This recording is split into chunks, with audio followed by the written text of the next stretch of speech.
కేంద్రంలో నరేంద్ర మోదీ గారి ఆధ్వర్యంలో వరుసగా 3 సార్లు బీజేపీ అధికారంలోకి రావడాన్ని గమనిస్తే ప్రజల నాడి ఏంటో ఇట్టే అర్థమవుతుంది. ప్రస్తుత సమాజంలోని ప్రజలు రోడ్లపైకి రాకున్నా అవినీతిని, ప్రజలపై దౌర్జన్యాలను, అక్రమార్కులకు అండగా ఉండడాన్ని సహించడం లేదన్నది ఎన్నికల ఫలితాలు రుజువు చేస్తున్నాయి. వర్ధమాన ప్రజల ఆలోచనను అర్థం చేసుకున్నారు కాబట్టే నరేంద్ర మోదీ గారు కేంద్రంలో వరుసగా అధికారంలోకి రాగలుగుతున్నారు. సిబిఐ, ఈడీ, ఐటీ వంటి సంస్థలను ప్రతిపక్షాలపై రాజకీయానికి వాడుకుంటుందనే ఆరోపణలు ఉన్నా అలాగైనా ఎంతో కొంతమంది అవినీతిపరులు బయటపడుతున్నారనే భావన ప్రజల్లో సైతం ఉంది.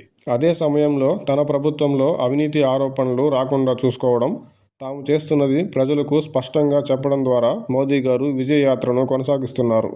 ప్రజలు అధికారాన్ని ఇస్తే గతంలో మాదిరే అవినీతిని కొనసాగిస్తాం, గతంలో అవినీతి చేసిన వారిని కాపాడుతాం, అభివృద్ధిని మాత్రం చూసి మళ్ళీ గెలిపించండి అని అడిగితే మళ్ళీ అధికారం వస్తుందనుకుంటే పొరపాటే అవుతుంది.